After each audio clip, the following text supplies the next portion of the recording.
Hey guys, welcome to the NASCAR Weekly Podcast. We're live this week here on Danny B Talks channel. It's time for the podcast. Green flag, green flag. I'll roll him, I'll roll him. He's flipping me off! Ah! Hell yeah, boys! I love that! Big touch! Watches in the wall! He threw it off the track! Baby, that's how you do it! Get that second flag, son! Yeah, baby, yeah! Hell yeah! And welcome back, everybody. I am joined this week with my four guests, Eric, Jarrett, and Darian. We will be joined a little bit later with David Land, so he's not here yet. But guys, let's get straight into it. How about this wonderful weekend in motorsports?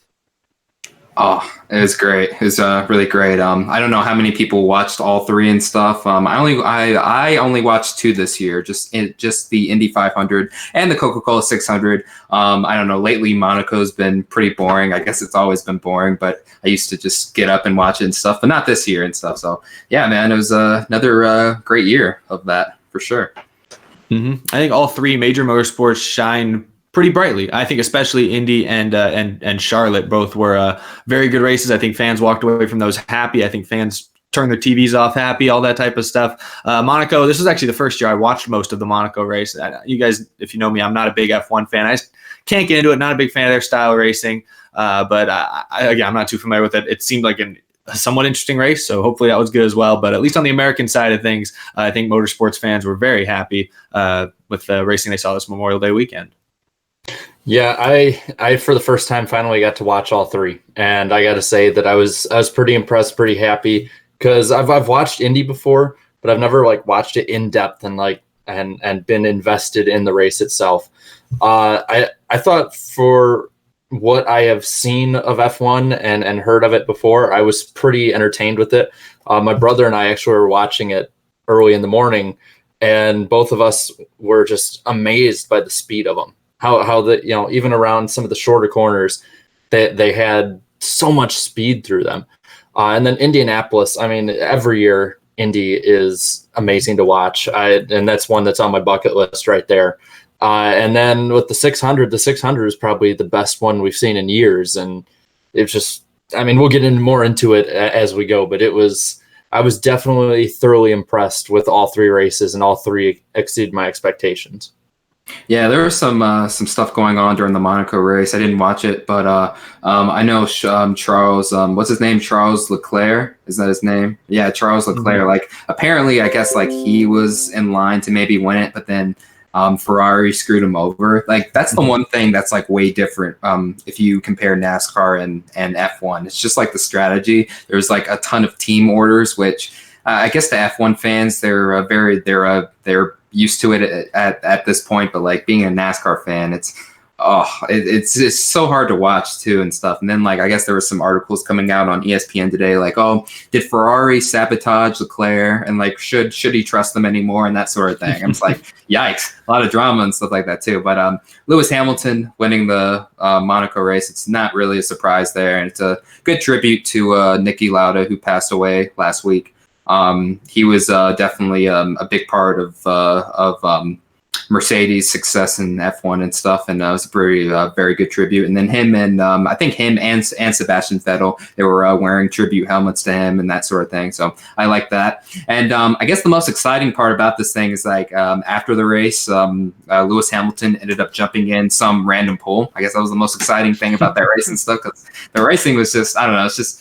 It's funny. NASCAR fans, they beg for more tracks, including street courses. And my thing is, well, I mean, Monaco's a street course, and look at that. It's not necessarily the greatest racing out there. So. Yeah, it's something different. I do think, from what I've seen with Formula One, the entertainment, almost more of the entertainment comes from leading up to races, the qualifying, all the drama behind the scenes, and then maybe the first few laps of a race, and then it's kind of that's just is what it is. It's still a spectacle, though. I don't know what you guys want to talk about. The Indy 500, I thought that was the finish of that one, especially last 15 laps. I thought the overall race was good. I wasn't as big a fan of the first half of it. I thought, all the action was really coming from pit road mistakes. And then Simon Pagenaud basically led the first 150 laps almost. But it was still entertaining for the most part, but the last 15 laps were outstanding. I don't know. How'd you guys feel about that? That was fun watching a dogfight at 230 miles an hour. Definitely agree with you there, Eric. For me, I'm kind of more of a casual IndyCar fan. But I mean, if you could tell me that every week I'd turn on IndyCar and I would see that. I said the same thing about the Kansas race. If you could tell me every time I'd see that close racing every time I turn this on, yeah, I'd probably watch it a whole lot more. But Oh yeah. for me, I'm just more of a casual IndyCar guy. Yeah, like definitely IndyCar. They have something good going for their sport right now, man. Especially the Indy 500. That's always a good thing for the sport there. It was a very good race. I liked it. I really enjoyed it. Again, like much bigger NASCAR fan than IndyCar, obviously. But just the differences in racing and stuff. Like I know Eric was saying on Twitter, like, oh, like there doesn't seem to be that much passing and stuff. But then like the actual diehards were like, no, there's a ton of passing and stuff like that too. So like I guess like.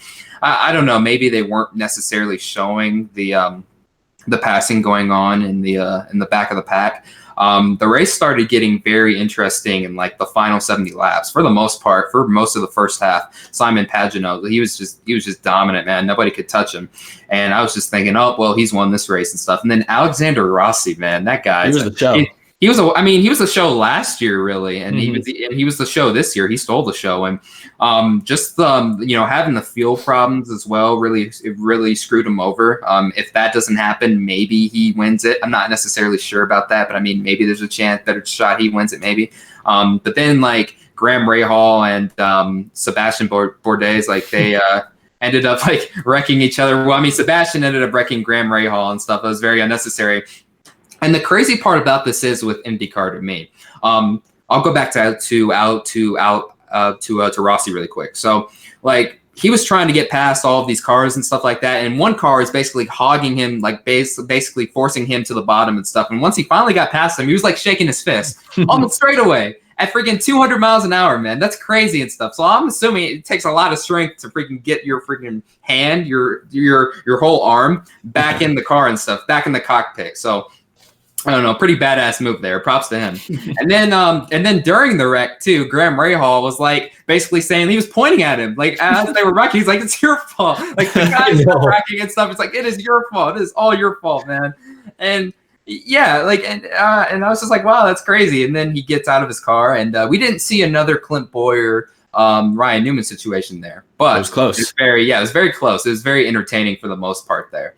And then you had the long red flag, and then we got the final racing in, and we were just seeing passing going on. And then what's his name? Who was running third? Sato. Sato. Right? Yeah. Kuma Sato, man. He was basically a dark horse the whole race, and then out of nowhere, he's battling for the lead. A former Indy 500 champion himself, a while back. A few years back, I mean. And he was battling there in the final moments there, and then those final laps. Pagenaud and Rossi, they were just duking it out and stuff, and Simon Pagenaud ended up winning the race. And what's funny about that is, up until the month of May, he had not won a race since his championship season. So he was on a long winless drought, and he ends up winning the Indianapolis Grand Prix, and then he ends up scoring the pole. Wait, he won the pole, right? Yeah, he won for the Okay, yeah. He ends up winning the pole, and he ends up winning the race. So perfect month of May there. So shout out to him and Team Penske. I just enjoyed that final. I enjoyed most of the race, honestly. I'll admit that the pit road issues, as a race fan, it really scared me. But I had to chuckle a little bit when, I noticed. And again, I think we're all viewing this as outsiders for the most part. I think Darian's probably the most that's actually into IndyCar. But as an outsider, it was so. I had to chuckle when looking at the fact that they're still racing, zipping around, cars going down pit road, and this dude's sitting there, and they just carry him off. Whereas, like, I'm so used to a NASCAR that if somebody like trips or something, they call a caution for it, even if it's on pit road. So that was definitely much different for me personally as a race fan. But then watching Pagenaud and Rossi go back and forth for the lead, like that's I think what all of us, it kind of almost expect from the Indy 500. But at the same time, I think that it's so fitting that the biggest race in the world has probably, I'd say one of the better finishes of all of racing so far this year. Man, I had fun with it. Like I say this every year, but I think I'm a little more serious about this year. Like I'm gonna be paying more attention to IndyCar because it was really fun to watch, and it was different too. It was something different to watch. So, and Danny, I see you got a little bit of super chat there. Oh, we do. Let's see who it is from here. You don't know. Oh, your creepy uncle. Thanks for the $10, uncle.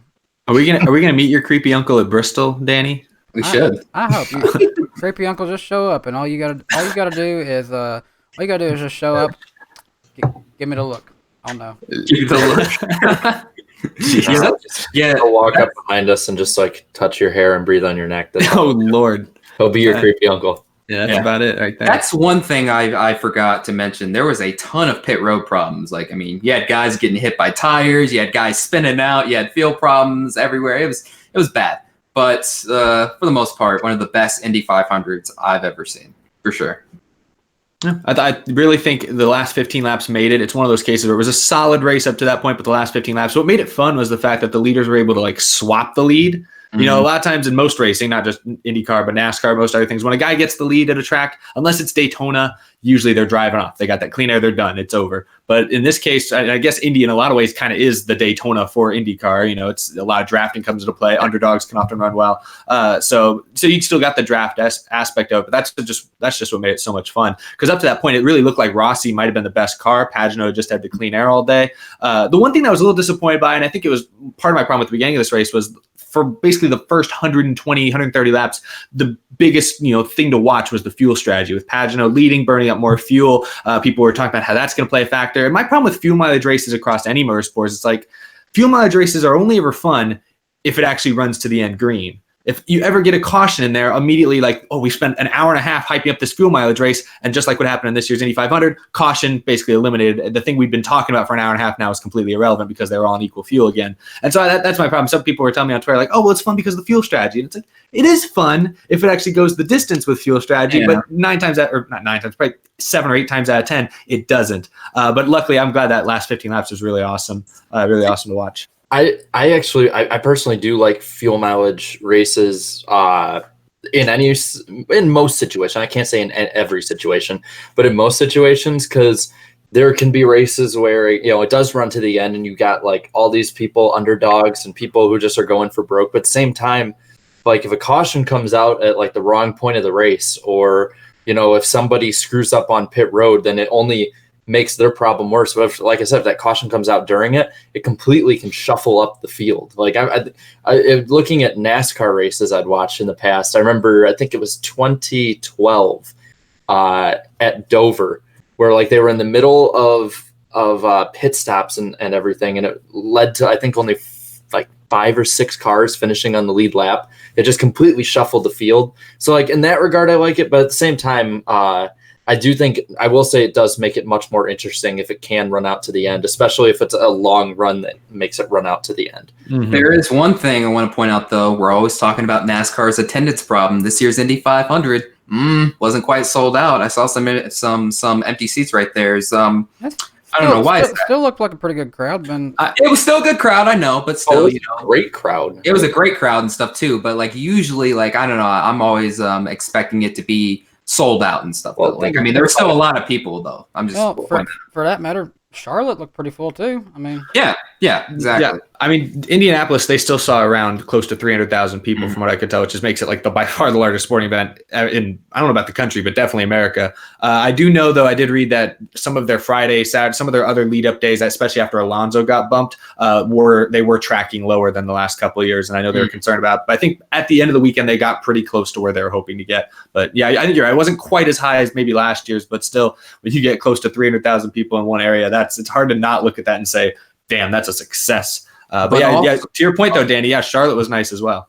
But also the weather, I think, was a factor too, because there was like, some talks. It was supposed to rain, and it ended up not raining and stuff, thankfully, for the most part and stuff. But yeah, so that was just wanted to point that out. The thing that I like about it though, this whole weekend, all 3 races. Whether you look at, we'll get to it later, but TV ratings, when you look at attendance, when you look at the racing itself, and just the atmosphere this weekend felt so much better on all 3 fronts. I think I've ever seen, at least as long as I've been on social media, I've ever seen it. And to me, that's just, it feels good to have everybody on the same happy note as racing fans again. It makes it so much more fun to log on when, there's going to be people that are upset with the broadcast. I know the NBC, there were some things definitely to criticize for sure with their broadcast. There's no doubt about that. Commercials, they brought back the nothing but commercials, acronym again, which is true. But at the same time, I don't think that the crash, towards the end there, or the bad coverage in relatively bad coverage, I guess you could say, in any way took away from how great the actual race was. I think when you look at Charlotte, there wasn't really anything that took away from the race itself. Monaco was the great spectacle it always is as well.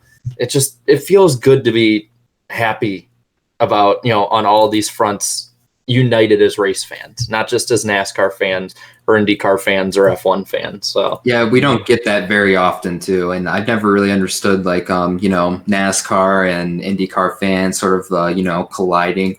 I mean, don't get me wrong, I know that they're two totally different motorsports and stuff, but they're the two biggest motorsports in America and stuff, and then ARCA's third, but it'll be in NASCAR pretty soon. Or something like that. Basically, it's the point. So pretty much just put it in there. I feel like for the most part and stuff, they should be working together on some fronts, and I think they are. I think Chicagoland's due to have some sort of doubleheader maybe in the future planned. Maybe they should do that more often. I don't know, but that would actually be really awesome, because if you can maybe have the IndyCar race be a primetime Saturday night race, you can have the ARCA race that's on Thursday, you can have the Friday race with the trucks, you can have Saturday during the day with Xfinity, and then the IndyCar at night, and then have Chicagoland Cup race during the day on Sunday. I might just have to go for that. I might have to go there for that though. Whoa. Oh yeah, sorry. No, I don't know, some motorcycle, some asshole. But, I was gonna say, I know they asked. I know it's been rumored now that the Charlotte Roval in a couple of years could see an IndyCar Cups doubleheader, and I know they asked Simon Pagenaud about it, and he mentioned that specifically. He's like, they're talking about the Roval. That'd be really cool. So. Keep an eye out for that. Now, all we need is a Bristol doubleheader. There you go. For IndyCar. Just go ahead. Just go nuts. I can't wait. I can't wait for David to come in here and just be like, all right, here's how you're wrong on X, Y, Z, A, B, C.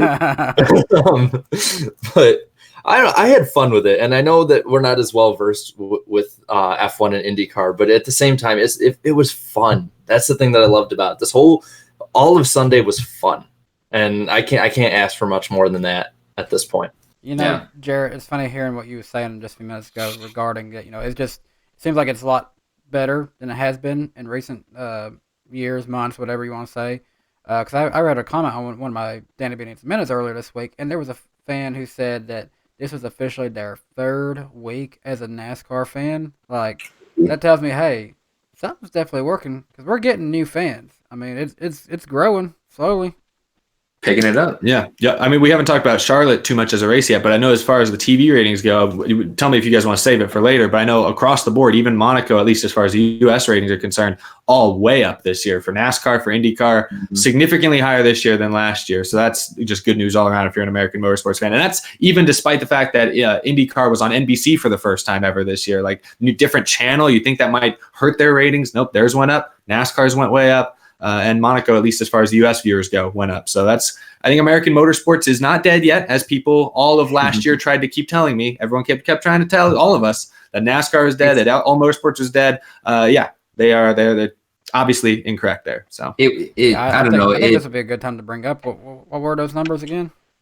Oh, I don't know the specifics. I know IndyCar, I think, was a 3.9.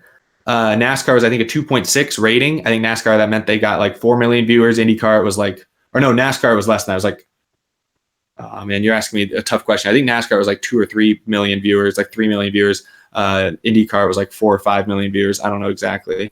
I'm way off. I need Jared. He's my ratings guy, and he's went away right now. Yeah, my bad. I was having some internet problems. So you want me just to read off I have the IndyCar ratings and the Charlotte ratings right now. Yeah, go ahead. Do your thing. So Charlotte TV ratings were up 13% from what it says for the final ratings. A 2.6 rating with 4.3 million people watching. Okay. The viewership was up, I think, 5%. The rating went from, I think, like a 2.1 to a 2.6, and then the viewership went from a 4.1 to a 4.3, which I think that just says, the obvious is that TV audience in general is getting smaller, but we're still having more people watching and taking a bigger chunk out of that pie, which is good.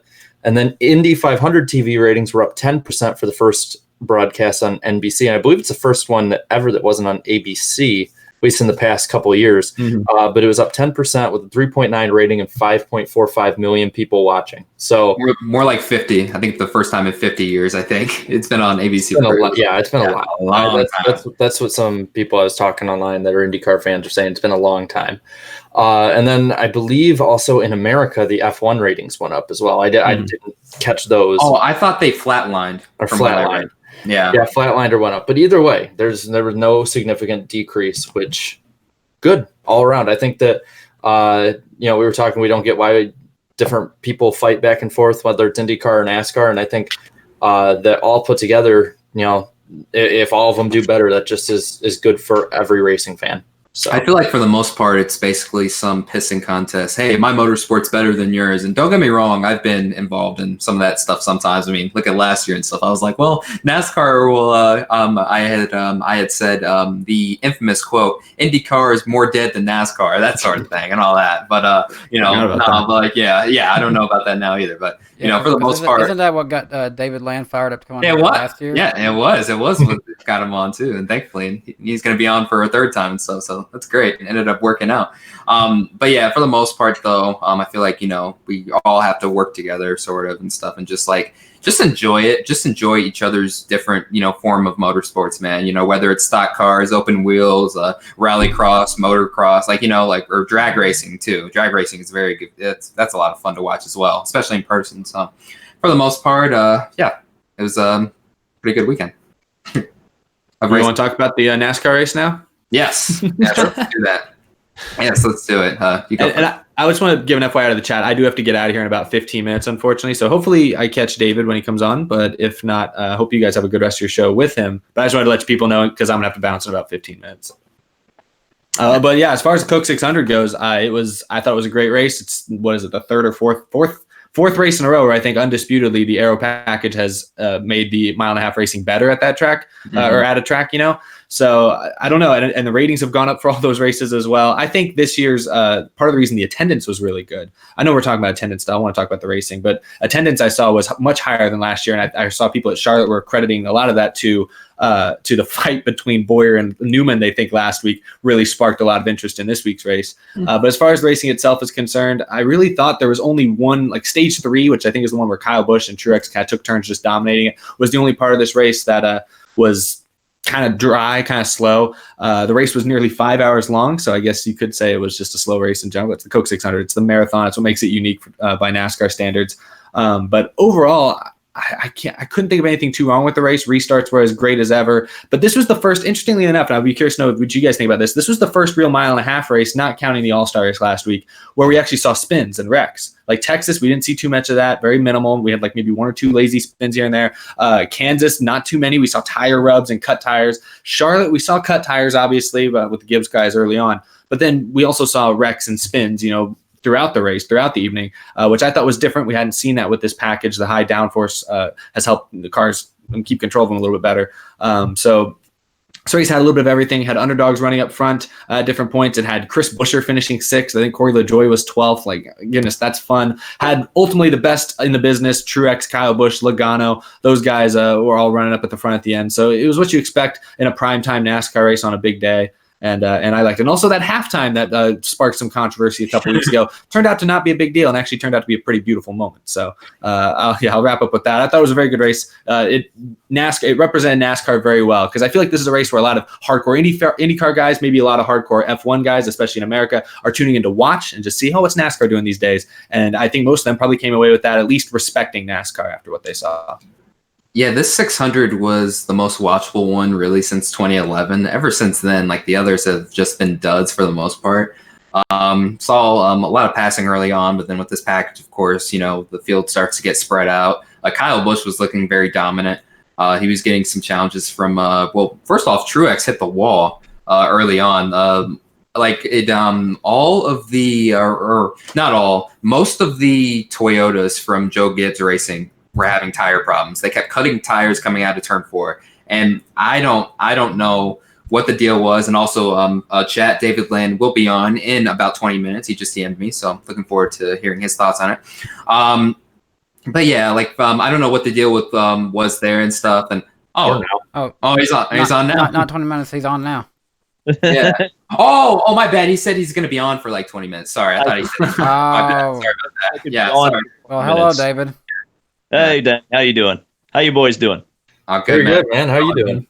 I'm doing excellent. I'm just I'm actually up here in my secret hideout. Just kind of taking a little bit of a break after being on the road for a month. So yeah, just trying to kick back and relax a little bit. Yeah. Boy, the month of May, guys. How busy is it? It's a busy month. Oh yeah, for sure, man. Since we have you here and stuff, just go off, man. How was the Indy 500? Just tell us about it. Do you want me to tell you about the race or just like the whole month? Because we have the whole month, really. I mean, the whole month. Oh my god! How you became the sunburned hack. And tell us about the NASCAR car wash. Yeah. Okay. Wow, that's so much information I'm gonna have to get out. So, okay, let's go back to the very start of the month. So, one of the stories that I covered this whole month was looking at Fernando Alonso. We knew that was going to be the big story coming in. We didn't realize how big of a story it was going to be and why it was going to be a big story, because it ended up turning into, oh my God, these guys don't know what the hell they're doing and they are about to get bumped. And for whatever reason, from the very first test day in April, which, thankfully I received press passes for, that's going to have an anecdote here very shortly. But when I was there, I spent most of my time in the Alonso pit, and I just noticed little things where I was like, wait a second, they don't have their shit together. They are not going out on track. They are struggling with the car. They're in trouble. And I made a video that said, hey, they're struggling. So fast forward to the Grand Prix, and I made some big controversy. Wow, surprise, David in controversy. When I mentioned that, hey, maybe the Grand Prix sucks and needs to go away. Well, it turns out they put on the best race they've ever had there. One of the better road course races we've seen in the last 5 years, and I looked like a gigantic Muppet. So that was definitely a fail for me. So then we head into practice, and once again, it looks like, Fernando and McLaren, they're in big trouble. And suddenly, kind of out of nowhere, some of the IndyCar journalists start crapping on me. And I'm like, where did this come from? And it was very weird. But yeah. So, and I've later found out that some of them thought I was sensationalizing things, especially about Fernando and stuff like that. And I was just like, well, are you guys not seeing the same thing that I'm seeing? Clearly not. Yeah. But anyway, but here's the thing that I thought about that, and I'm sure some of you, some of the viewers, and I know I saw Darian liking some of the tweets back and forth, so I know some of you saw it. But the one thing that I kind of thought was, this is the most busy and profitable month for anybody who works in IndyCar, and they're thinking about me instead of what's going on track. Yeah, it was weird, man. Something right here or something, I don't know. But so then then Alonso hits the wall, and then it's like, oh my God, this has gone from, hey, David's speculating wildly, to holy crap, he was ahead of everybody. And man, and then he got bumped, and it's just like, and not only he got bumped, but he got bumped by Kyle Kaiser, a team that lost all of its sponsorship before the month started. It's one of the most amazing stories in the history of the Indy 500. And then everything started coming out about why McLaren missed the show, and the fact that they had the backup car in the freaking paint shop. It's like, oh my god, Oh my gosh. How can you be that unprepared? How do you have that much money? Like, let me run your team. Like, we'll go run the car in purple, and then we'll paint it orange for the race. You want to get that car out on the track. And yeah, I mean, that was wild. And then suddenly I had people coming up into the garage area, which was, really surprised me. People who worked for teams that let's just say have lots of wins. And they would come up to me and say, I saw that video of yours. I thought you were full of crap, but it turns out you know your stuff. And I'm like, what? I'm like, this was one of the most surreal months. And I have to tell you, I'm sure you guys have experienced this before. But when you go to a race and you have so many people come up to you and thank you or tell you that they watch or want a picture with, like people wanted pictures with me. It's like, what in the hell? Like, it's so weird. It's a weird feeling. It's awesome though. It's one of those weird / awesome feelings, man. When I was at Las Vegas Motor Speedway in the fall and in the spring interning, I had some people come up to me and stuff like, "Hey, Black Lives Matter," and all that stuff. I'm like, "Yeah, what's up, man?" It's awesome.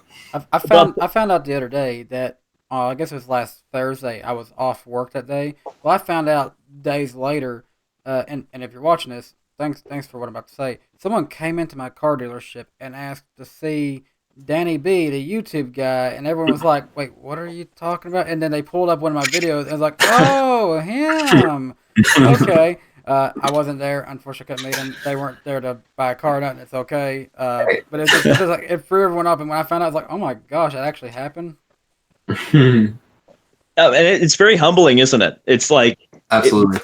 because part of the thing that we kind of do here on YouTube, and it's also part of the reason some of those journalists were kind of upset with me, is that we do kind of play in a different playground on YouTube. We a lot of times are doing things from home or doing things just kind of paying attention to what happens on social media and what happens in the racetracks. Mm-hmm.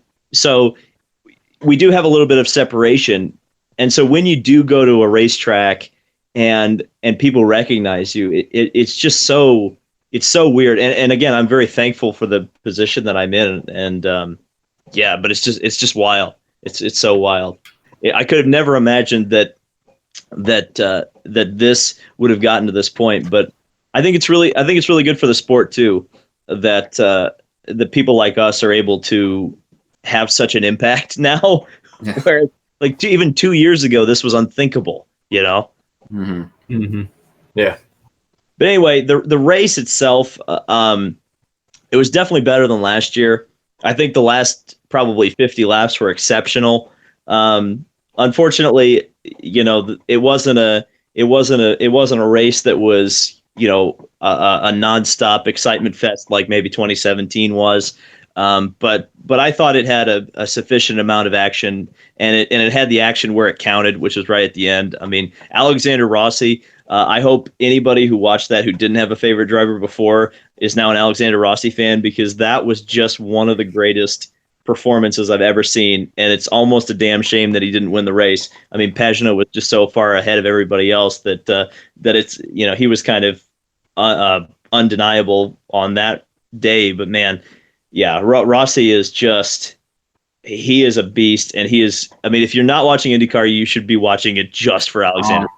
I've been watching. I've been keeping tabs at it for sure, man. It's quite funny too, especially what happened last year, the first time we got you on. It's funny how that works. I know, right? Well, but I mean, and I'll tell you what, we saw. I think all of the 3 races over the weekend, they all went up on the TV ratings. I think that's it shows something, doesn't it? It shows that maybe motor racing is making a bit of a comeback in the United States, and I'm definitely happy to see it. I think it's good. And again, I think kind of what we do here on YouTube helps that. We get conversation going. And conversation is kind of what drives sports, isn't it? I mean, it's kind of why ESPN was so popular in the mid-2000s when they actually talked about sports. Yeah. So let me ask you this, David. Was Fernando Alonso missing the field for the Indy 500 the biggest failure in that race's history? Do you think that? It's a toss-up between that and Penske in '95, isn't it? That's right. I think that's the real question. I would almost say from an embarrassment standpoint, this is worse because, again, Penske at least didn't care what their backup cars were painted. They actually went and bought some cars from the Rahal team, and they just slapped Marlboro logos on them, and they sent them out on track to go try to make the field. It wasn't. Let's lose 2 days because the car isn't painted the right shade of orange. That is probably the most embarrassing bump and high profile bump ever, just from that perspective alone. And what made it worse was, the final spot went to a guy who I had never even heard of, and I think many fans never really heard of, especially diehard IndyCar fans. He ended up wrecking on Friday and stuff, and then he makes the race, correct? Like he ended up wrecking that Friday, or was it like? Yes. Well, okay. So they lost both of their sponsors at the beginning of the month. They went out and wrecked the car that had no logos on it whatsoever. They had the backup ready to go by the next morning. They got out on track. They got the car in the show on Sunday. And you're right. You said, well, not many people knew Kyle Kaiser's name. I guarantee you they know him now. He's internationally famous because he's the guy who will forever be the guy who knocked out Fernando Alonso from the race. And it's just, wow. Those are the stories that build events. I mean, it doesn't get you could not script that. A Hollywood director would say, I can't, but this is too far fetched. We can't do this. Now, another question I want to ask is there was, I know it was pretty full, but there was some attendance there. I don't know, like there were some empty seats there and stuff. Can you explain that? Was it basically because of the weather, perhaps, or something a little bit more there? Well, it was definitely higher than last year. It wasn't quite at 2016 levels. I just think part of the reason, especially because I was in the section where a lot of the empty seats were, where I think it was short chute turn 3, where you could see the biggest gaps. And it's just simply because those seats aren't very good. You can see decently, but unlike the front stretch grandstands, you don't have any shade. And I think if, again, I don't want to spend other people's money, but I think if they built some awnings over the top of those grandstands, I think you'd see those seats filled. It's very tough, especially on a hot day like that and humid because of the weather. It's a tough ask to get people to sit in aluminum bleachers for 2.5 hours. Well, actually more like 5 with all the pre-race stuff. It's very tough to get them to sit in the same spot for 5 hours and sell those tickets, especially lower down where you saw more of the empty seats. But again, as the event grows in stature and importance, and it starts to kind of gain back some of the momentum that it lost in 95, you'll see those seats fill in. And if they don't, they can certainly right size, I suppose, and take some seats out or move some seats around. Or, like I said, build some awnings to try to get some shade on the fans. I think there's some things that you could do to bring the attendance up in those sections. I actually have to head out in just a moment. I told the other guys I have to head out moving and stuff. But before I go, I wanted to ask you, David, what do you think of the report came out? I don't remember who it was. I think it was a North Carolina area reporter who suggested running the Indy 500 on Saturday so that more people could do the double. I want to hear your reaction to those comments. Well, I mean, I think the reporter's heart was in the right place. I would respectfully disagree with her. That's putting it lightly. I think it does benefit everybody if there are drivers willing to run the double. I think that should be encouraged. I think it's great when the Busch brothers do it. I'd love to see Scott Dixon give it a try. I'd like Alexander Rossi. I don't know how good he would be in a stock car, but I would like to see some people try it. And again, I think the crossover, as we've seen with Fernando Alonso doing the Indy 500, I mean, how much interest that builds.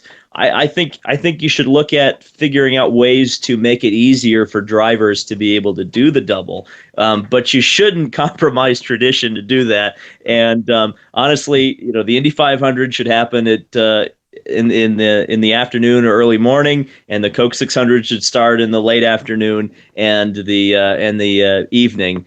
And then that's the way it probably should be. I mean, if they did move a race, I would say they probably should move the Coke 600. It might be a little bit better on Saturday, and it might make it easier for everybody to make both events. Actually, the race I would like to see move, because it's not connected to a national holiday, would be Monaco. I'd like Monaco to move up a week so that you could maybe get Lewis Hamilton or somebody else to come over and try the Indy 500 from Formula One. I think a lot of the NASCAR guys, if they could do it, they would. Unfortunately, like we heard with Kyle Busch a couple of years ago, Coach Gibbs kept him from doing it when he had sponsorship ready to go. So that's kind of the disappointing thing, that we're still at a point where contracts are a little bit too restrictive on both sides, to be honest with you, for it to really, really happen. I heard some suggestions, people saying run the Coke 600 actually on Memorial Day, like on Monday, because it's a holiday. That could be interesting as well. I don't know. But yeah, I'll let you guys go. I know you guys have some more conversations to have. I'm moving and stuff, so I got a ton of crap to do tonight. But y'all have a good rest of y'all's show. Yep, Sure, no man. problem. Nice to talk to you, Eric. Good luck, Eric. See y'all. See you around, man.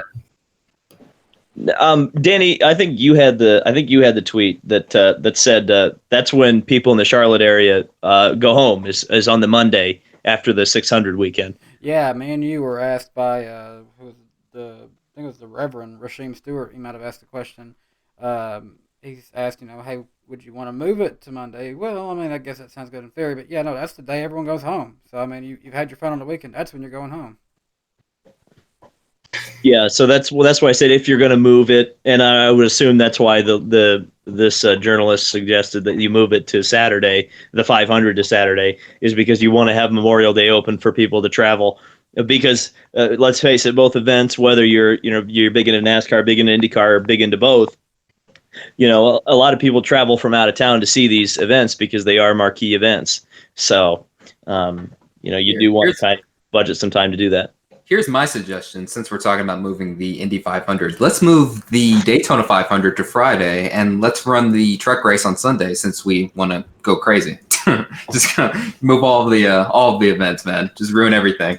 Let me say something super controversial. It'd be way more exciting as a race for the truck race to be on Sunday. Yeah. It is kind of cool though when they when they go to Canada, the Truck Series kind of got an exclusive day, didn't they? Yeah, I think so. Yeah. Well, I wanted to sort of go off one thing you said, David. Like the reporter's heart was in the right place, but it's like I think we're all realizing right now that reporter has forever been turned into a meme by motorsports fans all over the world now. Like, it doesn't matter. I don't even know the name of the person. All I know is that that's the person that is putting the asinine plan of moving the Indy 500 to Saturday. That's there's no coming back from that ever, no matter what you do. On that note, I do want to give a quick thank you to Flying Gator for the $2 super chat. And he kind of jokingly said in all sorts of different texts here, said they should do the Indy 500 in July. I think there was another one earlier too. Oh, I must have missed that one. I apologize, but thank you. Hey, you know what? They can do the Indy 500 on 4th of July, but only if they stop the race midway through to have a halftime show for the troops. Oh wait, we were gonna talk about that. No, Did you end up seeing what actually happened in the Coca-Cola 600? I missed it because I was driving up to Michigan, so I did miss it, unfortunately. From what I've heard, it was tasteful, and that's kind of was my thing. I was a little bit worried that it would be the halftime show presented by Coca-Cola, and it's fine. I wish it were something a little more meaningful, especially on Memorial Day. If you're going to do something for the troops, I would prefer that you did something with some sort of a donation thing, or maybe the driver who leads lap, what would it be, 200 or 300, right? Lap. What's the midway lap? The 300th mile. Yeah. Maybe have the driver get $100,000 to donate to their veterans charity of choice, something like that. I would have preferred something like that, but again, as long as it wasn't blatantly consumer oriented or just trying to sell something, it's fine, I guess. But again, I wish they wouldn't stop. I just wish they wouldn't stop the race. But whatever. I think that ship has sailed. Yeah, it was a very touching moment too. I mean, just the whole track went silent, that sort of thing. But like, the funny thing is that you were just getting all these tweets at you, like, take that, David Land, that wasn't. Then you showed everybody that and stuff, and that was just so funny. They were just like, you're supposed to be thinking about the troops, and they're freaking tagging you. Like, come on, man. Yeah, it's like, why are you dunking on me? It's like you're defeating your own argument by trying to dunk on me with this. It's like, you shouldn't be using the troops as a pawn. That's the whole point of my argument, is that you shouldn't is you don't want to use them as some sort of a shield or some sort of a political thing. You want them to be, you want to honor them. You don't want to dishonor them by doing some stupid crap. Oh yeah, definitely for sure. Did you end up catching some of the race, or no? You didn't watch any of the I Coca-Cola? heard like the last 20 laps on the radio. I actually found it while I was flipping through the radio, and it sounded pretty exciting. It sounded like they were like four wide for an entire lap right at the end with some guys on some different strategies. And it sounded like it was pretty good at the end. I can't speak for the entire race, but it sounded like it was a pretty good finish. Yeah, I don't think we've even talked about the entire race yet. Have we, Jared? Or Eric went through his bit, but I think a lot of us can agree on the panel, and a lot of people in the chat, that it was probably the first half was the stronger half of the race for sure. The third stage definitely, once it got spread out and there weren't so many cautions, it really the action really went down a lot. I will admit, as much as I don't like the way they got there in the package itself, I'll admit the short runs have been improved a lot. And since there were a lot more short runs in it, then I thought the race was much better than last year. I'd say that those 150 laps after the second stage till the middle of the fourth one were pretty dull. But outside of that, the first 200 were really good, action-packed, a lot of side-by-side racing. About 10 to 15 laps into runs too, which was good. And then the last 50 or so laps, including the four wide pass for the win, was also really good. oh yeah, Okay, if I need to go, but if you guys have anything final you need from me, just let me know and I'll cover it. But I got to go if not. Oh, really quick, the Freedom 100. We got to talk about that too. That was a good race. Let's take a race beforehand. I just got to say that race gets better every single year. I wish they broadcasted it on NBC, the big NBC, because I think that race is deserving of it. I will say that I was a little bit disappointed in the call. The commentary wasn't that great, unfortunately. It wasn't. They didn't. I don't think they portrayed it as exciting as it was. But I can tell you, in the stands, it was just. I mean, it was just awesome, just so awesome. Basically, looked like a NASCAR race when they raced there. You know, maybe that's a telling tale. Maybe we should. Maybe that's a sign that NASCAR shouldn't come back if the attendance looks very similar to the Freedom 100s. Well, what they should do is just start running around at 195 like the lights cars do, and I bet you get a pretty good race. Yeah, maybe. All right, I gotta go, boys. Oh yeah, all right, great. Thanks for coming on, man. Appreciate it. Talking to you guys. Goodbye. Good talking to you, man. See you, David. And it's just us at this point. So what should we talk about now, guys? Let's get into Charlotte and stuff. Because I actually, really quick, I ran the poll for all three races, and for what people thought. Now, granted, I know that we're not a typical F1 or IndyCar channel and podcast, but I figured just to hear what you guys thought about it, and then we can also, after we go over the 600, go over the 600 one. So really quick, I'm going to scroll down to it. That way I can just get it all ready. I had it ready on the 600. Oh, wrong one. I ran a lot of polls. I became like the poll channel here. A lot of polls. Yeah, a lot of polls. All right, so I'm going to share screen really quick. Go ahead. All right. Cool. So I asked what people thought about the Indy 500, and 59% of you thought it was great. 29% thought it was good. 8 average, 2 below average, and 2 thought it was bad. So net negative of 4% and a net positive here of 88%, if my math is correct. And look through the comments here. We'll read 3 of them for each of these. So last 20 laps were incredible, but before was basically follow the leader. To a degree, kind of a little true. Yeah. Left Turn Production says, as a Rossi fan, this one hurt. Pagano was unbeatable all May. The race was good though, especially the finish, and I agree with that. And Keegan Schneider, you can be the last comment for the Indy 500 section here. Says, I won $200 with Simon Pagano winning. Good job, man. Good job. And really quick, we'll go down to the Monaco one. Asked what people think of the Monaco one. 10% said great. 24 said good. 49 average. 8 below average. 9 bad. So a little bit, more positive, but more people thought it was average. Desertified says, if Monaco didn't have the prestige it has, it wouldn't be on the schedule. Yeah, he's right. Thank you for pointing that out. Yeah, going down, and then my prediction was right.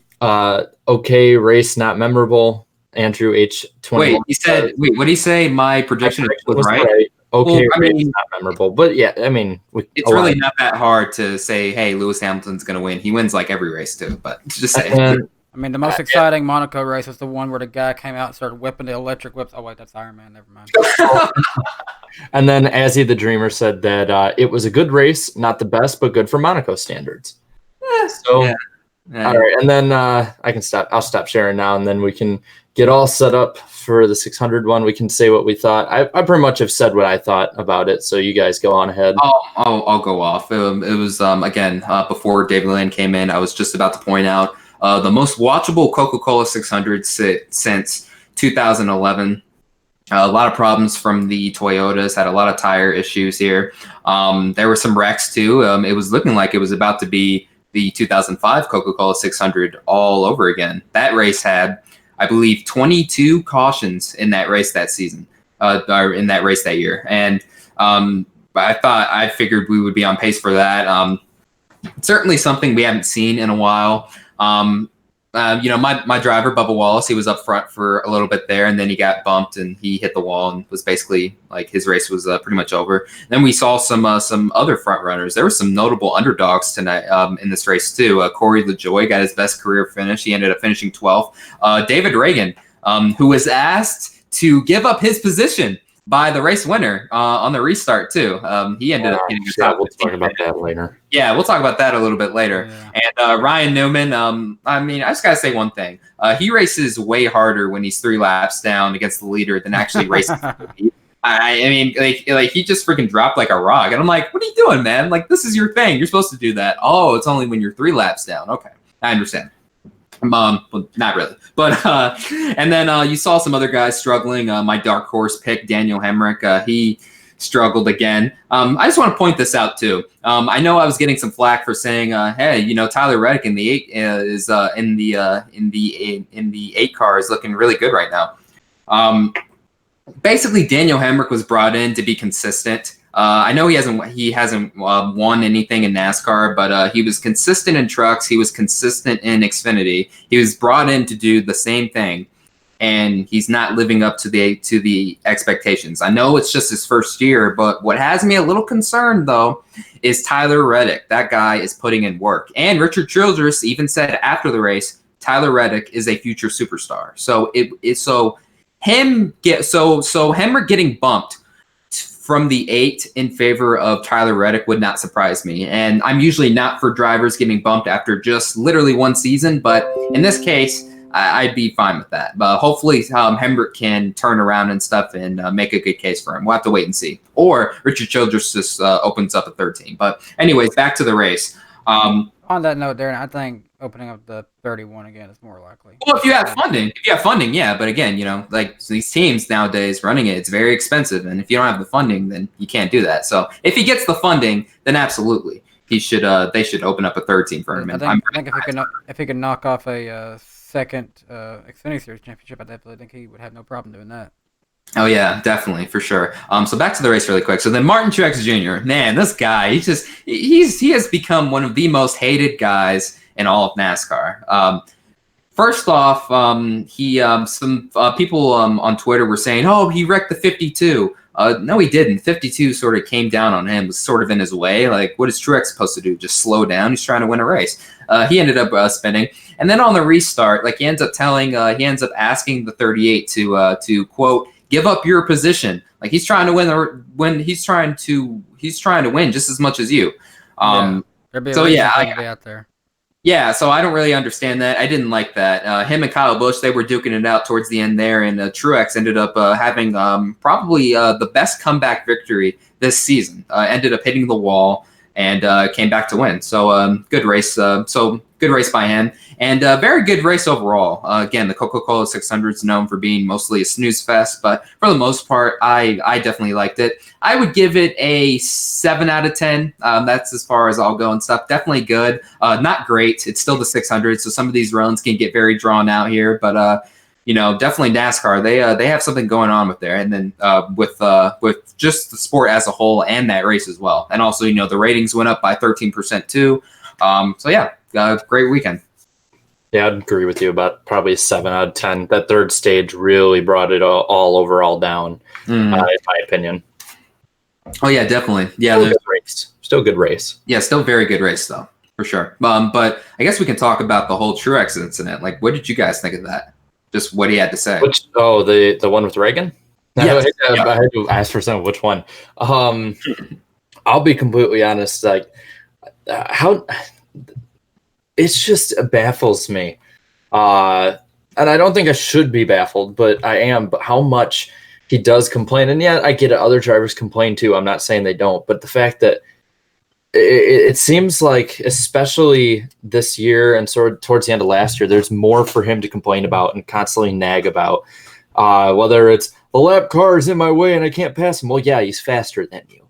Or the fact that it's like, tell the 38 to move to the back. It's like, no, he has. I'm sorry. He has every. Well, I'm not sorry. He has every right to be up at the front where you are. He was there due to strategy, just like any other driver with full funding would be due to strategy. He stayed on the lead lap for the majority of the night and was up there on the lead lap at that point. Very competitive. Very competitive. And he had every right to be up there. And I think for Truex to be like that, granted, it's heat of the moment. And I do think we all need to remember it is heat of the moment. But we do have, it's so disrespectful, I would say, to a competitor. Like, I guarantee you, if Kyle Busch stayed out on tires, well, Kyle Busch probably isn't a good one to use because he's a teammate. Let's say if Kurt Busch stays out on old tires, I guarantee you he's not, Kurt needs to move to the back now. No, it's because he respects him. Because he respects Kurt Busch, he wouldn't say that. Whereas he has no respect for David Reagan or those lower teams. And the thing he's got to remember is if it wasn't for one of those lower funded teams that grew themselves over time, Truex wouldn't be in a top tier ride right now. He would probably be around the same place that Paul Menard has been in his career. He would be a bust. He would definitely be a bust. I mean, look at what Martin Truex did the first 9 years of his career. He had 2 wins in that time. Yeah. I mean, everyone talked about Dale Jr.'s 4-year winless drought, but everyone seems to forget the fact that Truex had a 7-year drought. It seemed like. I mean, it wasn't that. It was a long time. It was like 5 years. It was so. I think Truex needs to take a little bit of a reality check. Realize, hey, I am blessed to be at this point right now. Yes, I want to win. It's heat of the moment, and I get that. That's why I'm not saying too much until now. I would say, but. Man, it gets old. It gets old. Let me ask y'all this, because in my most recent Danny B Needs a Minute, I saw a comment, because I called Truex a likable guy who won the race, and one person said, likable? Who are you talking about? And I'm like, well, it's to maybe start thinking, how much has he changed? I mean, what would you say? Is he still a likable guy, or is that changed? No. I ran a poll on this yesterday. Hold on, let me pull it up. Or 2 days ago. I asked, since this is a debate for some reason, let me ask y'all who's worse. I put Kyle Busch and Martin Truex Jr. 888 people voted, and Kyle Busch won 53 to 47%. So Truex was even tied. He was even tied for him at one point with over 600 votes. Now, I will put a point to Truex's favor here. Kyle Busch, even though he's won a lot more, and I think the hate that he had earlier in the year, I wasn't hate, but the disdain that fans had for him earlier in the year, definitely has went down since the whole 200 win deal is finally over, and stuff like that. So I do think Kyle Busch is more liked in the fandom than he was in 2015, 2016. But at the same time, he's still in the top 2 or 3 most disliked drivers in the sport. I'll be honest that when Truex doesn't win, and he complains like this a lot now, and it seems like the only way he's happy is, if people were to move out of his way. He definitely isn't putting he's not putting a likable personality out there. Now, that's not his job. I don't understand why people say he needs to be likable. No, he doesn't. He needs to do exactly what he's doing now, and do everything he can to win races. Yes, and as much as I dislike what he said about Reagan, I mean, and in a way, that is doing it whatever he could to win a race, even if it was very controversial. I think people need to realize that the Truex he has always been the same guy. It's only like now it's more publicized because he's winning. He was complaining just as much when he was running 15th and 20th every single week when he was on his huge winless drought, by the way. He's been the same guy all the time. Maybe has he has he gotten a bigger ego because of it? I guess. I mean, if you're a freaking Cup Series champion, I'm assuming your whole ego might inflate a little bit there. You know what I mean? Mm-hmm. And especially if you and definitely if you win a ton of races for sure. Yeah, but like Truex, again, he's always been the same guy. I don't think it's really a big deal to me. Like honestly, it's honestly pretty funny to see like all the reactions on YouTube and Twitter to him, and especially in Kamikaze's game. If you watched his Coca-Cola 600 race review, go watch it, man. That was like one of the funniest ones I've ever seen. That basically says it all. I don't think he's gonna be a huge fan of this segment that we're putting on right now. Yeah, probably not. Probably not. Probably would have some choice words for us. He'll probably have some choice words for us after the show on Twitter and stuff. But yeah, I don't know. But like just seeing those poll results from Monday, it was very shocking to see not only Truex be out ahead for a little bit, but also tied for a very long time, longer than I thought. So, well, and. Wood Brothers in the chat. That's how it's spelled in there. Wood Brothers. Yeah, brings up the Dale Jr. quote. He races like Mark Martin, but he talks like Dale Earnhardt. That's a terrible, terrible combo to have because you talk the talk and all this stuff, but then you know what was it he said? I think he said on the Dale Jr. download. Jr.'s like, would you crash somebody for win? He said no. I'm like, that right there is why he's probably not going to win another championship anytime soon. Because right now, the system that we have I'm not going to say that yet. I don't know. The system we have right now rewards aggression, and it rewards going completely all out. Especially the more and more that we go along, and you have guys like Brad Keselowski and Joey Logano, especially Joey Logano. Like Joey Logano, he will crash you for a win if it comes down to it. He will move you, whereas Truex will not move somebody. You know, Truex could have won the war. If he had probably he didn't want to, didn't want to wreck him. If he had raced him harder. Yeah. If he had raced him harder, Joey Logano would not have made it. Yeah, I mean, and also it really doesn't help him losing the damn war. I guess that made it 10 times worse. You know, people even then were saying like, "Oh, look at this guy! Like, look at this guy talking all the time and stuff. Why does this guy keep talking?" That sort of thing. I mean, Truex to me though, he's really great for the sport though, because like I mean, hey, we're talking about him, we're talking about his personality and stuff. Mm-hmm. We're talking about him winning all of these races. I mean, guys like Kyle Busch and Martin Truex Jr. are extremely good for the sport. And I guess to end this discussion, I would never have imagined like 5 years ago that Martin Truex Jr. would be in this position. Like not only at this point in his career being a former Cup Series champion, winning over 20 races, but just the fact that like now he's one of the most hated guys when 5 years ago he was probably the most beloved underdog ever, you know, especially in 2015. Oh yeah. Well, I even think it was a feel-good story when he won the championship. Even winning all those races, everyone it's like, it's good for him, you know, and all the feel-good stories and all that. But I think, yeah, if you'd look 2 to 5 years ago and on back, if you pick the fan out from, say, 2012, 2011 and been like, yeah, this is how people view Truex now, they'd probably be like, good Lord, what happened? No, seriously, imagine go back to 2010 and tell people, hey, you see Martin Truex Jr. there? You know, Michael Waltrip's boy? He's going to win a championship in 7 years with Furniture Row Racing. Yeah, the team that's in the back all the time. Yeah.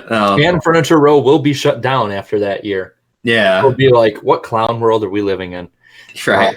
Yeah, but when you start winning though, people start hating you too. Also have to add that. I think that is part of it. That is part of it. But it is something that's very interesting to look at.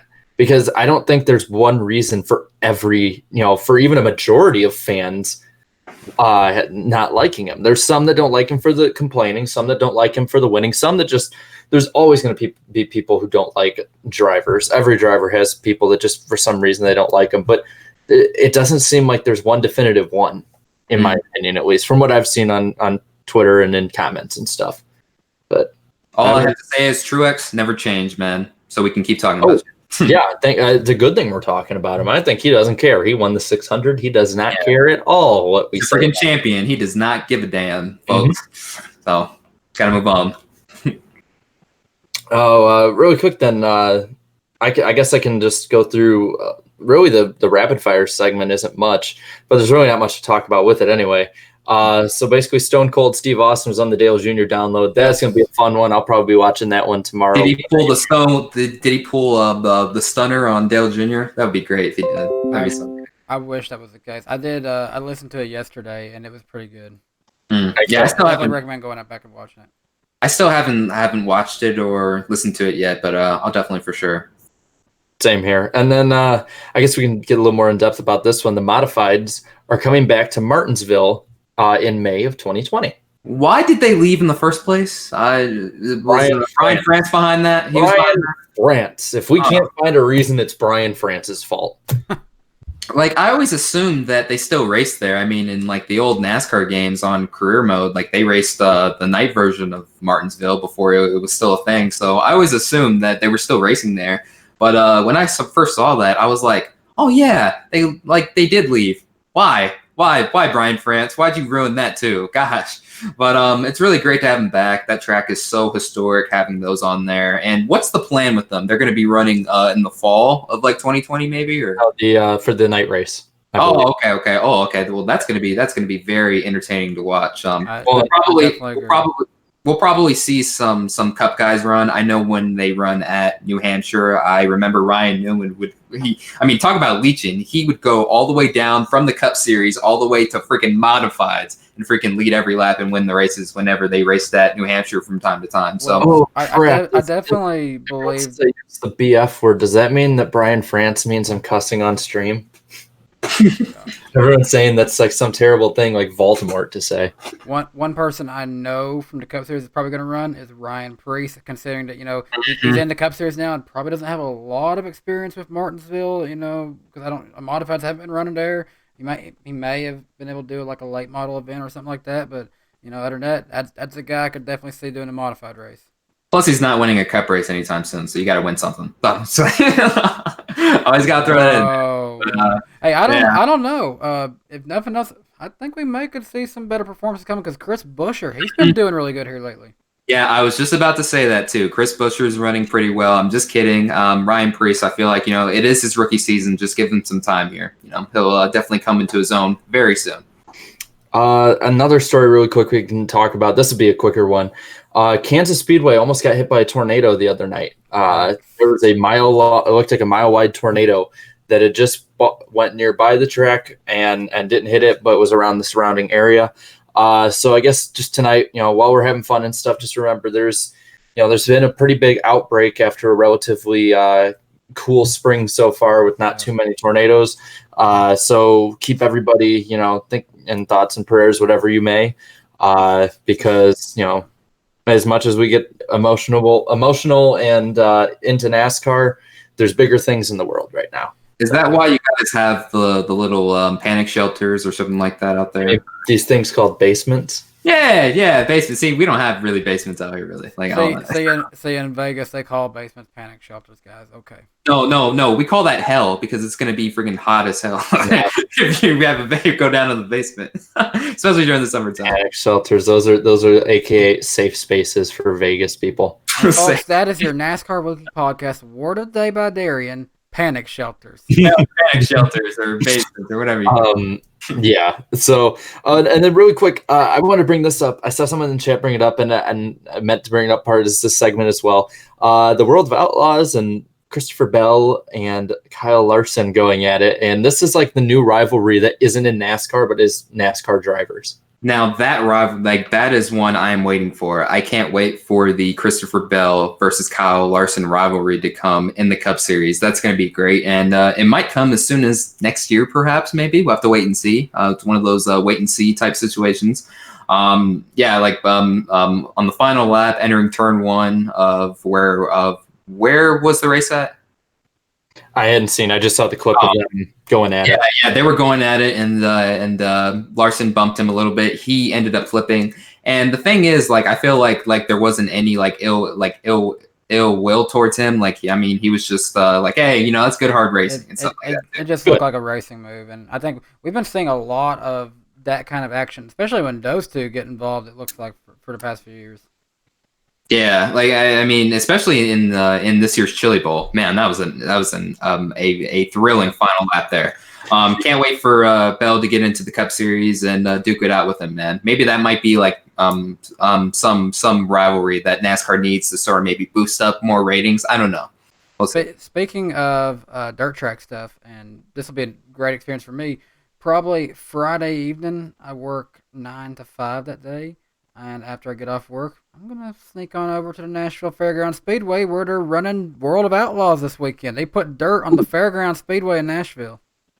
Yeah, I got to say, Outlaws, man, it's so underrated. I saw my first Outlaw race in March when the Cup Series was here for the entire weekend in March. It's so great. Like the cars, they're so fast on such a short dirt track. They're so loud. It's pretty epic. If you haven't seen one in person, go. Like you're missing out on a lot there. Real quick, Ian Miller reminded me with everything hectic going on, having Eric leaving and Early and David on and sporadically, we didn't go over really quick the what the fans were saying for the Coca-Cola 600. Missed that. I'll read off 3 comments again, just because we still got a lot more to talk about. Mm-hmm. So the poll. What did you think about the 2019 Coca-Cola 600? 38% said it was great. 52% said good. 7% of you said it was average. 1% said a little below average. And 2% said it was bad. So we had a net positivity rate of 90. I'll take it. I think that's the highest ever. Perhaps, maybe. It's up there. So a few comments. The other White Castle says it was a decent race overall, but those 5.5 hours, man, they take their toll on you. I can agree. Agree. Let's see. Oh, Ian, since you reminded me, I got to definitely read your comment. I enjoyed the race until Newman lost all those spots in the final restart. I'm betting so. Appropriate by that profile picture. He loses positions on restarts practically every week, and I'm getting tired of it. Ironic because people say he's hard to pass. Yes, I know they only mean when he's a lap down. I just don't like that wording. Yeah, I can agree. Yeah.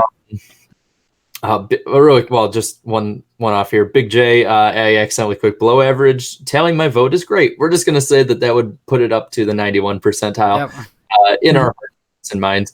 And then let's see. Riken Stewart says the last few laps were fun and the Larson crash is entertaining, but it was just so long, especially with all the cautions. It was still good though. It's a direct-field race. Yeah, I feel like they were talking about even before the race. Oh, should NASCAR change up the Coca-Cola 600? No, I don't think they should even touch that. I mean, there's just a few races that you just don't mess with. And I know the Coca-Cola 600 can be very long and very drawn out, but I mean, to be fair, that's the only 600-mile race, so it's not like some sort of epidemic here. So just keep the race as is. Oh, and really quick, I saw. I guess is it cool if I read off Super Chat, Danny? Yeah, go ahead, because I was just about to bring that up. And thanks for the $2, by the way. Yeah, WinVal Fan Club, and he says, so he's like, dude, or dude. Dale at? Where'd you get Dale at? I assume you mean my Dale Earnhardt statue behind me. No, he means you, Dale Jr., because you look like Dale Jr. Hey, Dale, thanks for coming on. Hey, thanks, man. How was Stone Cold? Awesome. Really quick, though, I got that from my grandfather and my late uncle. And so they said it'd be really cool to have in the background during the show. And so I was like, they're like, we'll be watching. And I was like, okay, I'll put it back there. And it's been a mainstay, whether I'm at my college dorm, back at home, whether I'm, in the basement of my grandparents' house when the internet's not working well here, whatever it may be. This is a mainstay. It will always be on the podcast for as long as I'm here. So yeah, that's the long version of where I got the Dale statue from. I was just about to say you need to go visit your grandparents' basement again. They have a sweet setup there, especially if you're a NASCAR fan. You'll definitely like their basement. Really quick, we have 94 likes. Come on, lick that like button. I saw that. I saw we were accused of just fishing for likes. No, man, this is a tradition we have here on the podcast. Lick that like button. Let's get over the like button. Let's do it. Lick the like button. Yeah, get over 100 likes as we get into our next topic. We actually don't have, from what I'm looking at, we don't have too many left, really. But I guess let's talk really quick about the rumor for 2021. For the Gen 7 car, NASCAR is looking at a hybrid engine. I think we just need to hold off on that because trust me, I'm a car salesman. We're barely getting right in regular cars right now, so let's not do it. Can someone explain like the whole deal? Like, I don't really understand. So, like, what if NASCAR does add these engines? Like, what's the change, really? Does anyone know? I guess part of it could be just, you have a completely different engine to go off of. I mean, you basically have to probably, if not start from scratch, you'd have to start probably from near scratch. And, while I guss, yes, it would be probably in the long run, it's probably going to come down to this, whether we want it or not. But I think 2021 is far too soon. And it just shows again that they have no plan really whatsoever if they're exploring that still. Like, this should be a question they had answered at the end of 2018. This should be a question that they were asking in 2017. But overall, I mean, that's the thing. It's such a mystery. You can throw it up in the air. Like Ultimate Dragon says, maybe less fuel mileage races because, of how the engines may be. But at the same time, you could also look at probably a lot more engine problems to be done because these people have to look at something that really isn't their expertise, in my opinion. And don't get me wrong, these are some of the smartest people in all of sports. They'll figure it out.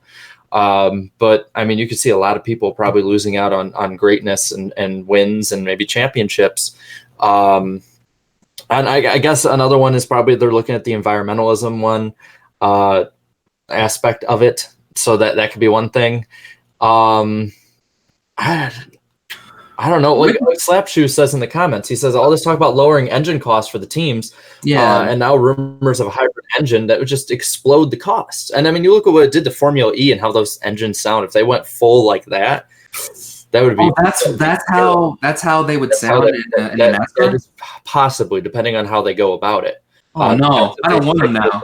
Well, it depends if they stick with V8 or if they go to V6 or V10, whatever it may be. I mean, that's something that they should have been asking and going over in 2017, 2018. Yeah. So you got. Oh, another super chat. Yeah, real quick, I just want to say thank you to Anti-France, which I assume you're meaning anti-Brian France and not the country of France, of course. What's JTG's future and is Chris Buescher underrated? Well, unfortunately, I can't tell you what JTG's future is. It's looking pretty bright. I mean, they're definitely doing pretty good for themselves. Chris Buescher, is he underrated? Oh, yeah. I'll say he's underrated. I mean, he's an Xfinity Series champion. And the entire time he's been in Cup Series, he's just had to work the best he can with not the best equipment, and he even got a win out of that. So, yes, he's definitely going to be underrated. I think their future is bright right now. They're starting up their alliance with Hendrick Motorsports, receiving their engines, and I think some of their old chassis as well. And then also you have some drivers in the pipeline. Yes, Chris Buescher, he is a Cup Series winner, and he is very underrated too. Works he works extremely well with what he has. And then also Ryan Preece. I know I've been a little hard on him, especially on Twitter and just now on here and stuff. But in all seriousness, though, just give him some time. I think he'll really do something. But back to the hybrid engines and stuff. I mean, I guess it's cool that NASCAR sort of wants to update their own technology, but like Well, they're going to. That's the path that it's the path we're going with. Like, there's no. But at what cost though? You know what I mean? Because like the cost would be like significantly higher, correct? I think if they implemented whichever it may be, or however far they go with it, they'd have to do it during the run of Gen 7. I think they'd have to slowly implement different aspects here and there, because if they're just going to go all out with it, man, it like depending on what they do. Because that's the thing, that there's no idea what they do. Like some people, like a lot of the people were talking about how they would think it would be closer to Formula E than it would be to Formula One, for instance. But that's the thing. There's no definitive answer they're giving. They're once again not having any plan or thought really put to it. They just keep throwing stuff out there.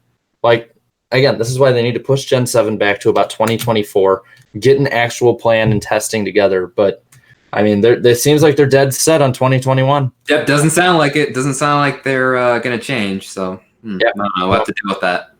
Yeah, I mean, that's the thing is that while it's all rumors, there shouldn't be rumors about the car at this point. We should have we're ironing out stuff at this point. It's like, yeah, slap shoes. Like Gen 7 equals no, there is no plan. Yeah, we're just throwing stuff at the wall and hoping it sticks. Yeah. Oh, another super chat, Danny. Getting in. You're going off tonight. I appreciate it very much here. Let me read off who it was. Thank you so much for it. Alexander. I don't know how to say your last name, so I apologize. Alexander. What happened to RPM's big announcement? Okay, on that, from everything I could tell, it was just announcing that Orange Vanilla Coke was a sponsor. I guess that's all I saw. It was maybe that's it. It was pretty much debunked. There really wasn't a major announcement from what it sounded like. Wait, didn't someone say that NASCAR during the weekend they were over and in Honda's garage and stuff looking over things, or maybe that might be overblown, possibly. I don't know. That was another thing that people were talking about, and a rumor kind of. Yeah, I don't know. Like, yeah, I think the whole Orange Vanilla Coke was like the big announcement thing, and then to make matters worse, Bubba didn't even do good in that ride. He ended up hitting the wall. Can't ever catch a break. I'm sorry that we bought too much into that, guys. I'm so sorry for that. It's all Reddit's fault. No. Yeah, Reddit. It's all NASCAR Reddit's fault. It's all Mike Wallace's fault for putting it out there. Yeah, screw you, Wallace. So yeah. But anyway, I mean, I don't know. We got any other topics to run over? Or? Okay. Not. Oh, go ahead. I'm just laughing at what Slapshoe just said in the comments. RPM's been robbing liquor stores too a week and are funded for 2019. I can't wait to have you on the show, man. It's gonna be a blast. Yeah, it's gonna be great, man. Dang, it's a very slow week too. There's not really much in the news, isn't there? To be honest, I mean, you got so much going on with the on-track production. There's really no need to have a bunch of stuff off the track for it. Yeah. And what's so sad about it is that it leads into NASCAR being at Pocono. Oh, God. Come on. Oh, jeez. Pocono. Why does it I just hate everything associated with this track, you know? It's just the founder, the freaking people, like I don't know. It's nothing personal against anyone there. It's just like this track is so horrible that anything associated with it, it's just awful to me. I just hate you. I hate you, Pocono. I hate you. And yet, weren't we already running it through our minds about the possibility of camping there next year? I don't know. I mean, Oh, yeah, maybe. I don't know. Yikes. Well, and what's funny is I put something out there like, though, being like, no, Pocono's next, and completely forgot that Pocono followed me on Twitter. Yeah, they had followed me on Twitter like a few years ago, and so I'm like, oh, yeah, I'm just gonna leave that there. Screw it. But no, but. Pocono is bad for Dale Jr. fans except for 2014. That was good. Well, all jokes aside, relatively speaking, Pocono has a relatively good race and a relatively bad race. It's usually 1-1. Now we just get to see which day it will be as of next year instead of which month. So Dragon in the chat says, in fairness to Pocono, it only was supposed to be just an IndyCar track. Yeah. So generally NASCAR races aren't too well raced, I guess you could say, on large flat tracks. Now, I mean, tracks like New Hampshire, They put on good races. You look back at 2008, 9, those early COT races at New Hampshire were really good. So I won't blanket statement say all flat tracks for NASCAR are bad, but when you look at Pocono or Indianapolis, especially when you get the more aero dependency that they've had recently, it just gets harder and harder for But them. it's unique. It's this unique track though, Jarrett. Remember, you were getting all of this like stuff earlier in the week. I mean, a turd sandwich is relatively unique as well, and it's not good. Fish Production says Poca yes. Poca no. Call me awful for saying this, but honestly, I think Pocono should be a Cup exclusive track. I don't really, honestly, I got nothing. Like I love the Truck Series, I love the Xfinity Series. I don't really care to watch them at this track for some reason. Why? Why do they go there? They never went there until a couple years ago. Why? The Truck Series there, the freaking Xfinity. There's no need for it. ARCA, I don't see the need for them there. I mean, well, ARCA's they've always raced there though, since a long time ago. Yeah. So. But still, I don't know if those. I don't know. It just doesn't seem like when I think what ARCA should be. I think ARCA should definitely be more short track based, short track race. Even then, I don't know. Maybe Daytona and Talladega is the only big tracks that make sense for ARCA. Just get those kids some experience, but I don't know. Oh, and Chicagoland, because our boy Jarrett's out there, so always loves the ARCA races. Oh yeah, I love watching ARCA breaks. Yeah. But, speaking of Pocono, we probably should at least go in through do some previews of like our who's going to suck, who's going to be the dark horse, and who's going to win. So let's do it. I'll start off. Danny, you're the host. Who's going to suck this week? So who's going to suck for this week? I've been trying to think of who I think is going to be the best one for this one, and I think I'm going to go with one some people would even have as underdog or even maybe winning, but I don't know. Since he got the first win here 2 years ago, I just don't think that Ryan Blaney's going to have as good a run. I don't really remember him doing too much in the last year's runs here. So yeah, Ryan Blaney, he's my pick for this one. He's not going to do too well. I am going to go with. I'm pulling up the racing reference stats here, just FYI. Just going to go with some trends here. I am going to go with. Oh, it's a toss up between these two, but I got to go with Martin Truex here, and the reason for that is his average finish overall here has been roughly a 17.5 average finish, and I know he's won here before, that sort of thing, but I don't know. I feel like this might not be his week. Sometimes he's very hit or miss here and stuff. So yeah, definitely just going to go with Martin Truex Jr. And also since he's the most hated, I might get some brownie points with that. So there you go.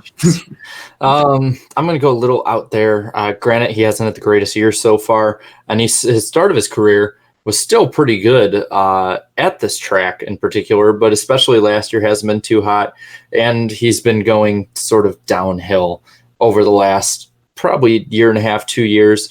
So I'm going to say that I think Kyle Larson's bad luck is going to continue on at Pocono. I think he will suck this weekend. All right. Real quick, I did want to say thank you real quick to Smoke Carbon 13 for a $5 super chat. And this actually is a pretty good question for what we're doing right now here. He said, if a winner fails post-race inspection, who do you think is going to be the first? And also, who do you think will get the win, second place? So this isn't saying this specifically for Pocono. This would be just in general. And we haven't seen this. We haven't seen this yet. Yeah. Brad Keselowski, and then Alex Bowman. That's how he's going to get his first win, is by default. That would be great. I feel like if it is going to be someone who gets a win like that, it would be maybe like a Bowman or a Byron get it that way. But maybe just because it's the only one I really have seen get the encumbered wins as of late, it would maybe be a Harvick or somebody like that. I'll go with Martin Truex Jr. on this one again because Cole Pern likes to set these cars up on the edge. Sometimes he did it all the time over at Furniture Row. I think Joe Gibbs has sort of reeled them in now these days and stuff, but I'll go with him. And the guy who ends up finishing second, I'll have to say Brad Keselowski. He ends up winning the race by default. All right. Oh, and then Slap Shoes and Bowman with the chaotic neutral victory. Yeah. Yeah. That was a good video, by the way, man. Good video, Slap Shoes, man. That was awesome. And then, yeah, Ultimate Dragon also says first DQ would be Harvick. He definitely would be up there, but I could see Paul Wolf and Brad Keselowski pushing that envelope too. Right. Anyway, dark horses. Ooh, I'll go first. For my dark horse, I'm going to go with, just looking off this cheat sheet, I guess you could call it, Austin Dillon. He's another guy who's very hit or miss here as well. Sometimes he'll score a top 10, and then other times he'll run 25th or whatever. So he's very hit or miss here. I think he'll end up having a very solid weekend, and I can see a top 10 in his future. All right, I will go next for this one. Gonna keep the meme alive for me.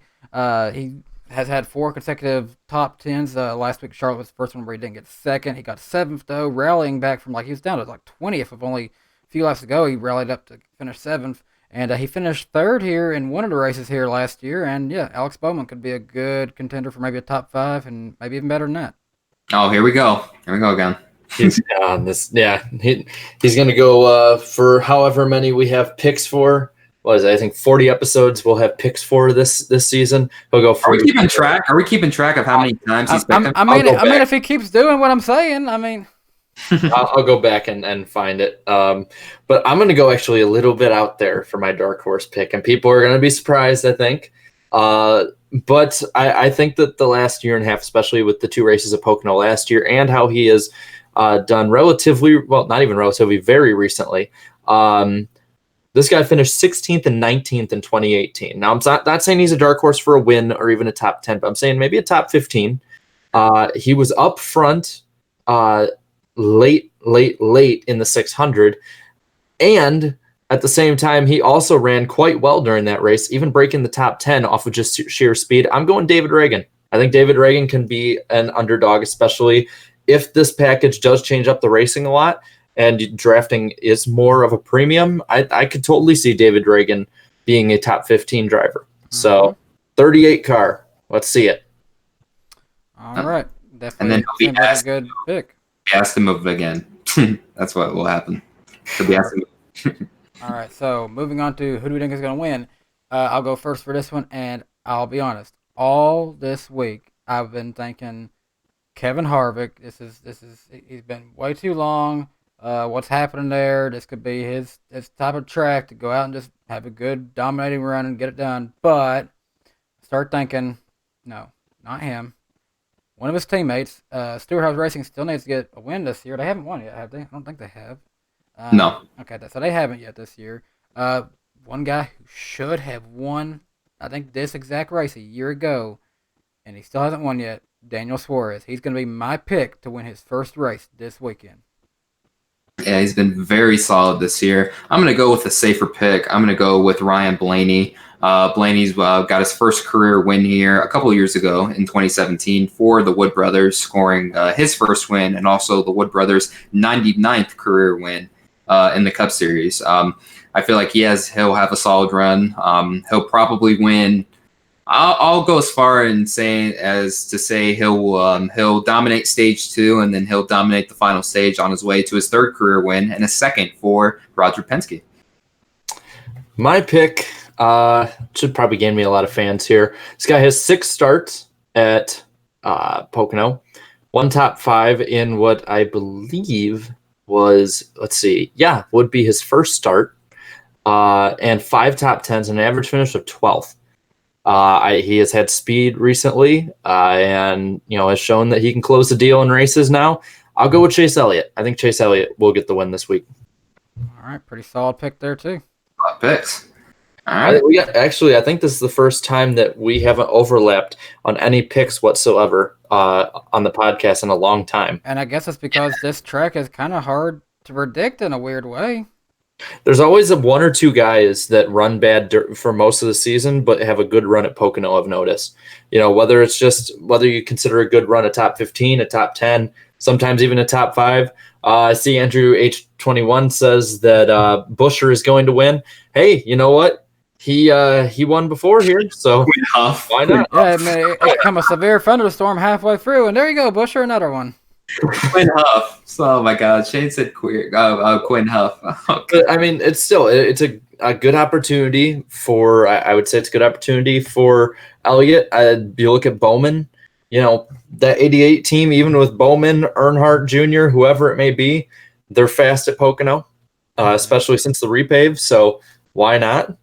And you look at the strategy that can play out. Who knows who could come out through the pack playing a good strategy? We saw a race, I believe it was 2015, where Joey Logano ran out of fuel with 3 to go. Kyle Busch ran out in the last lap, and Matt Kenseth ran away with it. And as I think as a Junior fan and as someone who was watching Gordon that year, Gordon was like 19th, Junior was 26th, and this was with or 22nd, I believe, and it was with 4 to go.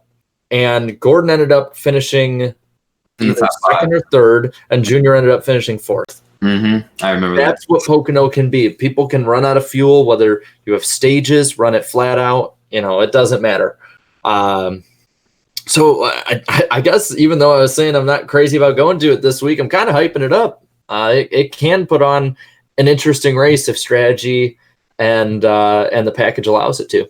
I still hate it. I don't care. Oh yeah, don't get me wrong. That's not one of my ultimate favorites by any means, but still, I mean, it's it can definitely put on some interesting racing and can really shuffle up a lot of the points deal. Yeah. So that's something that I think a lot of fans, if they want something to look forward to this week, should really look for. Hey, yeah. It's still racing, and we got the freedom to just sit down on a Sunday and watch a race. So yeah, I'm still gonna watch no matter what. So yeah, always. Also, IDK Player was in chat. He says he is graduating on June 5th. Congrats, man. Yeah, congratulations. Yeah, that'd be cool. So yeah, I think that'll does that do it for tonight's podcast? That's a little bit early, right? I don't know. There isn't really too much to say. We had David on. If you joined us late, yeah, he's already come and gone. Eric was here for a little bit. Yeah, I don't really know. I mean, anything else from you guys? Not really. Unlike the 600, we're short, sweet, and to the point. Fantasy. I haven't done a fantasy. I haven't done that. I haven't looked at that in 3 months. I'm losing in fantasy, by the way. Well, this is a perfect time to do it. Let's go. All right, don't make it too long. Yeah, let's jump right into it, man. There's a lot of people who are still doing this. Let's see. Let me share a screen really quick. We all know your mom is beating everybody. No, she's like 13th, so she's not beating everybody. She's beating me, but not everybody. I wonder how many people I'm ahead of, seeing how I haven't even logged on to it since Bristol. All right, so let's go. The NASCAR Weekly Podcast Fantasy League. Oh, it's back to 100, so it's a full house.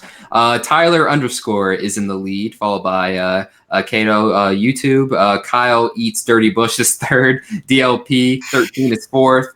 Jake 24 Titan on YouTube is fifth. Winner 68 is sixth. Or I'm sorry, wait. Yeah. Winner 68 is sixth. And then Rails and Racing is seventh. Oscar Newman Wiener is in eighth. Angry Blue Jimmy 48 fan, what's up, man? He's ninth. And rounding out the top 10 is Flammable Camo or Camaro. Flammable Camaro. Or Camaro, sorry about that.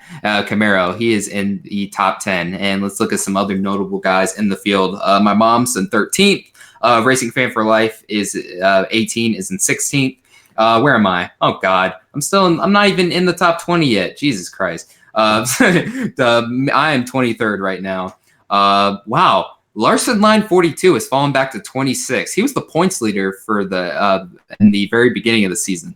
Yikes. NASCAR on MDK is in 28th. N2SC4 is in 33rd. WoW is in 36 right now. Cody H Gaming is 40th. Still don't see any sign of Iceberg, though. Hey, but there's Eric Eastep. He's in 51st. And then Running Racing. What part of the fact that I haven't looked at this thing since early April are we not getting? But it sets the lineup for you. So, I don't know, maybe the drivers you had set in for Talladega, they're still staying there. Like I said, the last time I set anything was for Bristol. But what I'm saying is if you have those drivers in, then they'll still stay in and maybe they can accumulate some more points and stuff. I don't know. Maybe they just have. Oh, I'm 60th. Yeah. Oh, there he is. Yep. He is 60th. He's right there. So that's where he's at. And then 60,000 K, 72nd, and yada, yada, yada. So that is basically it for the NASCAR Weekly Podcast Fantasy League. Don't forget to make your picks. Don't be like Iceberg, y'all. Make your picks. Well, yeah, looks like it's about it. Yep. So hey, thank y'all for watching. Appreciate everyone who always comes in here. Appreciate all super chats tonight. Means a lot to us and helps us build. Also, oh, sorry. Go ahead. Sorry. I was just gonna say it just helps us build up our funds for the big Bristol weekend coming up. All of us are gonna be there. Start planning now. Find a place to stay. Buy your tickets for Bristol. It's gonna be a big event. A lot of big YouTubers from the NASCAR community planning to be at this race. Love to meet some of you guys. So please come on out. It's going to be a lot of fun. Also, next week we are back on Black Flags Matter. Next week, next Wednesday, our special guests include Dalen Barr, who is a photographer for NASCAR, as well as Elijah Burke, who is Both amazing people, by the way. both amazing people. Elijah Burke is currently working for Chip Ganassi Racing in the business field. He was helping them out with the esports thing last weekend as well. So definitely great to have him on next week. So the NASCAR Weekly Podcast is back on Black Flags Matter next Wednesday at 8:00 Eastern Time. Figures we'd get Elijah back on for graduation season.